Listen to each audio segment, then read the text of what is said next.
Cigarette sales to minors are catching the eye of the Federal Drug Administration. It's called out 15 retailers for allegedly selling tobacco products to minors more than 15% of the time since 2010. The FDA cited Walgreens as the worst offender. 22% of its locations inspected by the agency were caught selling tobacco products to minors. Walmart, Kroger, and 7-Eleven were also cited.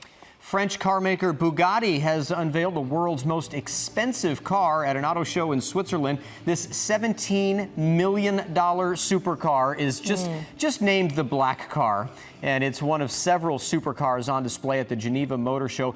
Bugatti belongs to the Volkswagen Group and sold the previous high-end model. It had a price tag of a mere $5 million. Wow. All right, the news at 5 is up next with Edie and Golston. All right, Lisa and Brian, thank you. Just as the state attorney general announced his decision in the Stephon Clark police shooting case, the feds are now stepping in to give this volatile case another look. The attorney general announces his decision in the Stephon Clark police shooting. No criminal charges. No charges against the officers. But as his department closes the case, the FBI announces they're jumping in with a federal probe. Plus, after more than 80 protesters were arrested, Mayor Darrell Steinberg calls for an investigation of the Sacramento Police Department. And the new rules for charter schools with new legislation signed today. Where the news comes first. This is KCRA 3 News at 5. Based on our review of the facts and evidence in relation to the law, I'm here to announce today that our investigation has concluded that no criminal charges against the officers involved in the shooting can be sustained. We are following two big developments in the investigations into Stephon Clark's death. First, the Attorney General, as you just heard, will not file charges against those officers involved in the shooting. We're also learning the FBI will launch their own investigation. And today's announcement from the Attorney General, Javier Becerra, comes 3 days after the Sacramento County District Attorney arrived at the same conclusion and less than 2 weeks before the anniversary of Clark's death. KCRA 3's Max Resnick joins us right now to break down the Attorney General's investigation today. Max, you were there. Yes, Golston, good evening. Attorney General Javier Becerra focused the presentation of his investigation today on what he called the most critical evidence on the night Stephon Clark was killed. Attorney General Javier Becerra said what was most critical to the state's investigation took place over the course of 22 minutes, beginning with Stephon Clark's actions prior to the shooting, the breaking of a neighbor's sliding glass door, and the smashing of car windows as captured by a sheriff's department helicopter. Second, when confronted shortly after breaking the door, Mr. Clark did not follow officers' commands. Next, the evidence establishes that Mr. Clark had advanced significantly towards the officers. Becerra then said video shows a bright light near Clark. It was clear he had something in his hand. Finally, that officers began firing after seeing Clark moving towards them and stopped firing after Clark fell to the ground. When pressed on whether he considered that officers did not announce themselves as law enforcement, Becerra in part offered this. We do know that there was a helicopter overhead that was illuminating the area. What happened in terms of what Mr. Clark saw, we can never know. But the officers spot Mr. Clark, shouts out commands, and Mr. Clark then runs. Former federal prosecutor and current defense attorney Bill Portanova says there were many factors that would have made it clear to Clark that he was being chased by police. The language the officers did use was police language. There was a helicopter flying overhead, following him from yard to yard.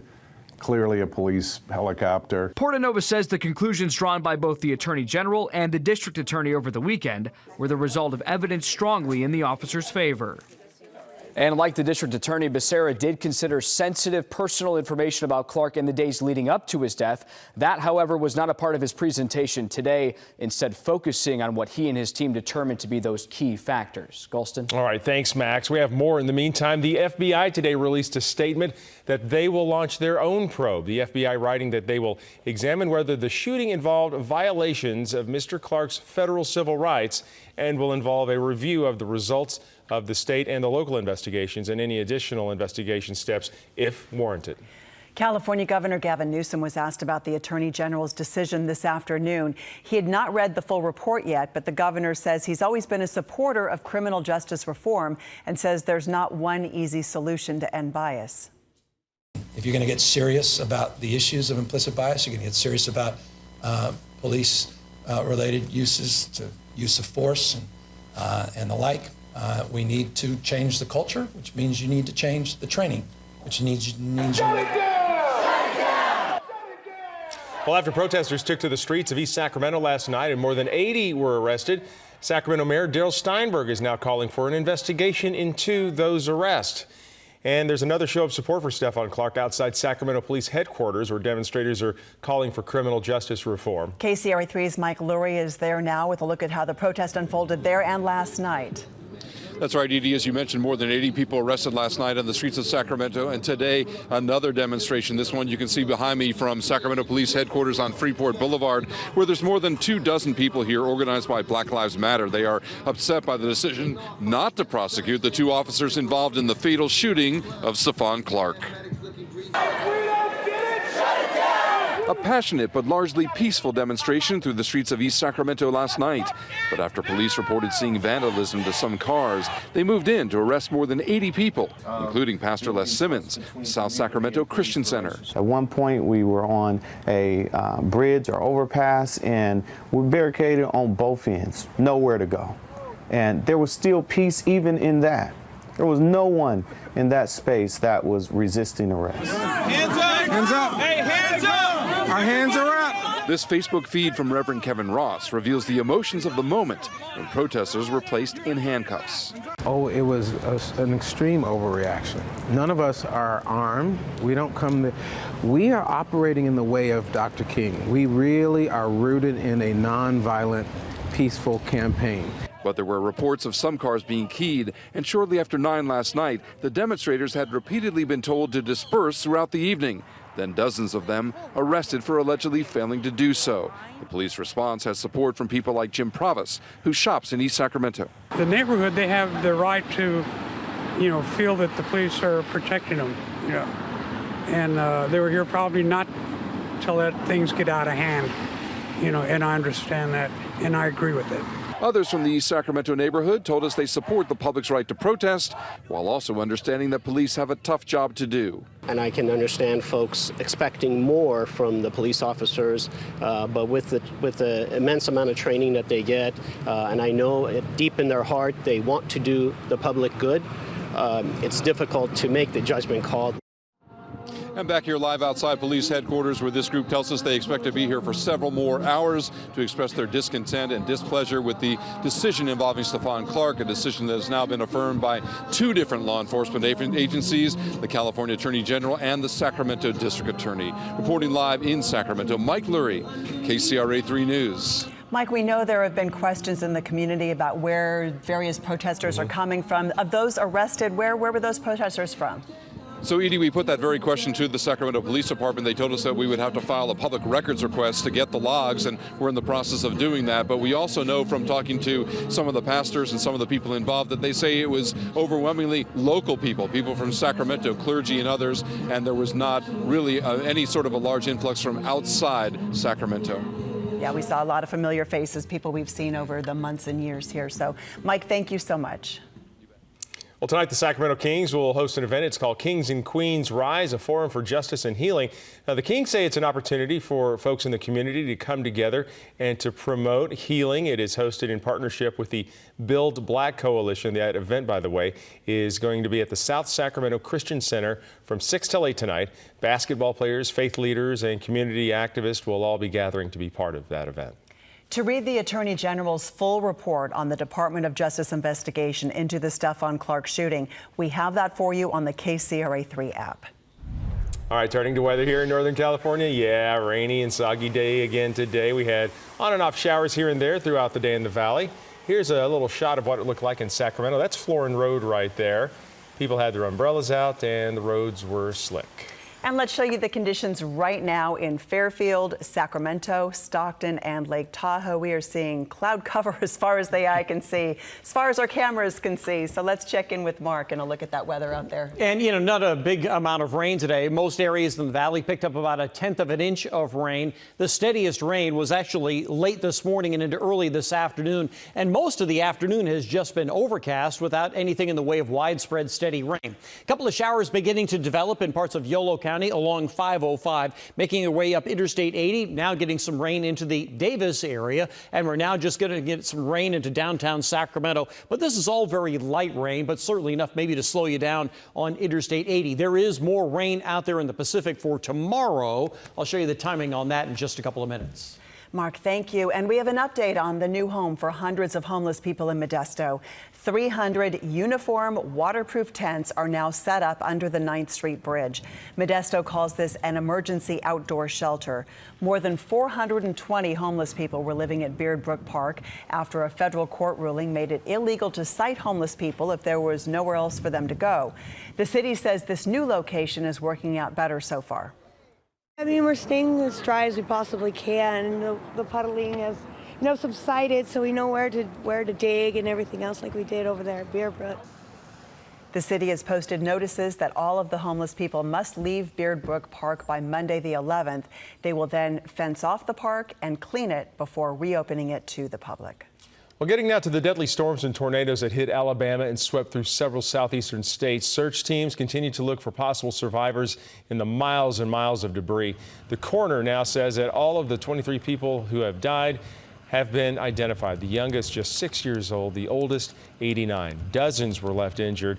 An EF4 tornado packed with winds of 170 miles an hour left a path of rubble, twisted metal, broken glass, all for about 70 miles across 2 states.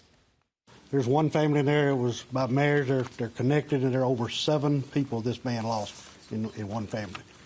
So it's a tragic situation.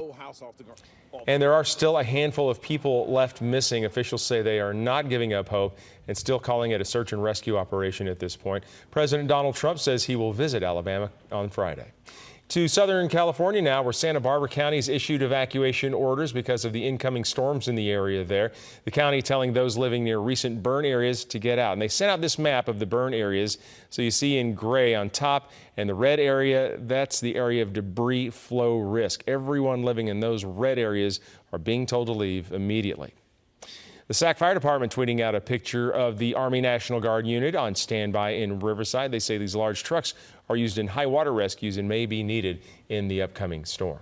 The Tuolumne County Sheriff's Department is looking into a suspicious death. They were called to Groveland this morning after reports a woman had been shot. Deputies found a woman who was by then dead at the scene. Smith Station Road was closed near Highway 120 as investigators looked for evidence. Right now, we don't know the woman's identity. And authorities are looking for 2 suspects who broke into the Pollock Pines Community Center yesterday. In this video from inside, you can see them going through papers and other items. We don't know what the suspects were looking for or what they stole, but if you recognize either of them, and we do have some clear shots there of their faces, please call the El Dorado County Sheriff's Office. Well, charter schools in California will now face stricter transparency requirements under legislation that was signed today by Governor Gavin Newsom. It was SB 126. It requires charter schools to hold public meetings, also respond to public records requests, and to adopt conflict of interest policies that are aimed at preventing board members from profiting. It also says teachers can still serve on charter boards, as many do, but they cannot vote on anything that would affect their employment. This is a bill that over the course of over a decade has struggled to get across the finish line. It says that public money, whether it's invested in traditional public school or in a nonprofit charter, must go through the same scrutiny and through the same rules that all public money is required. Well, charter school groups are split on the measure. The California Charter School Association doesn't have a formal position yet, but the Charter School Development Center says the bill sets restrictions that cripple them. And many teachers' unions have demanded more transparency, and they've argued that charter schools drain money that should go to traditional public schools. A hoax and a disgrace. That's what President Trump is calling new investigations by House Democrats. Why it's more than just one investigation, and how the targets include members of the president's family. And the president also taking steps to help protect people who have given so much to their country. The new steps in addressing suicide in America's veterans. President Trump reacting today to a sweeping new congressional investigation targeting dozens of individuals with ties to him. He says House Democrats are on a fishing expedition, desperately searching for a crime. The lawmakers say people need to know whether the president has abused his position of power. Brian Heaps here now with the latest. But Edie and Golston, at least 6 House committees are now launching investigations into possible corruption, obstruction, and abuses of power. The witch hunt continues. President Trump calls congressional investigations into his presidency a disgrace. There was no collusion. There was a hoax. There was no anything. And they want to do that instead of getting legislation passed. Among those being targeted in a House Judiciary investigation, the president's senior advisor and son-in-law, Jared Kushner, his sons, Don Jr. and Eric Trump, as well as the Trump Organization and the Trump Foundation. The committee also demanding documents from the FBI, NRA, WikiLeaks, the Trump Inaugural Committee, and former White House aides. After all of the hysteria over the alleged collusion, that they're worried the Mueller report will come up with basically nothing. The president tweeted Democrats heading up the investigations have, in his words, gone stone cold crazy. 81 letters sent to innocent people to harass them. Most of his senior campaign leadership has been indicted or pled guilty to crimes. So the idea that his circle is a bunch of innocent people, I think everybody recognizes that's not really the case. The president calls it the greatest overreach in the history of our country. Go back to the Watergate investigations, the Iran-Contra investigation. Bill Clinton was investigated for more than 4 years. The Congress is not overreaching when it's conducting its constitutional responsibilities to exercise oversight of the executive. The Judiciary Committee's investigation could lay the groundwork for an impeachment effort, but House Speaker Nancy Pelosi has said Democrats are focused on governing and not on impeaching the president. Golston? All right, thanks for that, Brian. Well, the vaccine debate continues on Capitol Hill today. A teen who has gained national attention for going against his mom's anti-vaccine beliefs testified to a Senate committee. Ethan Lindenberger says he defied his mother and became fully inoculated when he turned 18 after researching vaccines. He says his mom based her belief on social media information. My mother, her love, affection, and care as a parent was used to push an agenda to create a false distress. And these sources which spread misinformation should be the primary concern of the American people. His testimony comes as there have been ongoing outbreaks of measles, a vaccine-preventable disease. In the meantime, a huge study of 700,000 children was just released, debunking the claim of links between vaccines and autism. Today, President Trump signed an executive order to address the nationwide problem of veterans taking their own lives. The president says a new task force led by VA Secretary Robert Wilkie will create a roadmap for empowering veterans and their communities by providing grants at the local and state levels. Today's action also encourages collaboration across the public and private sectors. Hard to believe an average of 20 veterans and service members take their lives every single day. According to the latest VA National Suicide Data Report, from 2008 through 2016, there were more than 6,000 veteran suicides each year. And in 2016, the suicide rate was 1.5 times greater for veterans than for other adults. The task force has a year to come up with a national strategy to help veterans. And a programming note, join us tonight for our Commitment 2020 special, California Votes, 1 year away. We're looking at what you'll be voting on in next year's primary, plus the critical role California will play in the race for president. Our special airs tonight at 6:30 right here on KCRA3. Well, right now, celebrations of Fat Tuesday are well underway, and the capital of Mardi Gras celebrations would be, of course, New Orleans. Thousands flocking to the French Quarter to take part in the parades, the dancing, music, and, of course, trying to grab those beads. Fat Tuesday is the last night of Mardi Gras season where people, if you will, fatten up before fasting for the Christian season of Lent, which goes up till Easter. By the way, Lent starts tomorrow with Ash Wednesday. Turning to KCRA3 forecast right now, a rainy day out there again today. People walking in downtown Sacramento had the umbrellas out as they headed to work this morning. It's just kind of hit and miss all day, really. Yeah, light rain, not the kind of thing that would stop you from, say, working out. Yeah, this is Live Copter 3 up over at McClatchy High School, and been watching this. This looks to me like it's a track and field practice underway, doing some stretching. They've been doing some running on the track, and occasionally looking up at Live Copter 3 and waving to us as well. That's nice. Yeah, yeah. I wave back, but they're just not seeing me. Temperatures are cool for this time of year, 56 degrees. We're also starting to see more of a breeze kick up out of the south. Right now, 11 miles an hour, getting some gusts up around 20. In Stockton, it is cloudy but dry and 58 degrees. And here, too, look at that wind, southeasterly at 22. It's going to get breezy tonight and during the day tomorrow. Nothing damaging, but a breeze out there. In Modesto, it's 57 degrees. Also starting to see that wind kick up. Fairfield is cloudy and 55. And in Tahoe, we've had occasional light rain and 38 degrees with a wind out of the south at 14 miles an hour. On Doppler radar, many areas are dry, getting a bit of rain now in Yolo County, kind of sneaking its way up Interstate 80. Now, we're not quite done with this weather system just yet. This is the piece that slid through the area earlier today. We have one more piece to go, and that'll be sliding through the area tomorrow. So let's time out the day tomorrow. This is tonight at 11 o'clock. Kind of looks about like what we have right now. There's going to be this other area of rain that goes through tomorrow morning. This is 6:30. So once again, plan on a wet commute tomorrow morning. It might be kind of breezy as well. Just plan a little extra time for the commute. So that's 6:30 in the morning. By the time we get to about lunchtime, the rain becomes a little bit more hit and miss. And the same will be true around 4 or 5 o'clock. And this kind of signature also looks like it may be a stray thunderstorm or a downpour. We'll keep an eye out for that tomorrow afternoon. But all along in the Sierra, the snow level is going to be around 6,000 feet to 6,500 feet. Today we haven't had chain controls. There's a chance we might not have them tomorrow. But if you're heading that way, just plan on it. So that's 5 p.m. on Wednesday. Let's get into Thursday because one more area of rain is going to go by Thursday morning. It'll bring some pretty good rain to the foothills, but once that passes through, then we're going to dry out at least for a couple of days.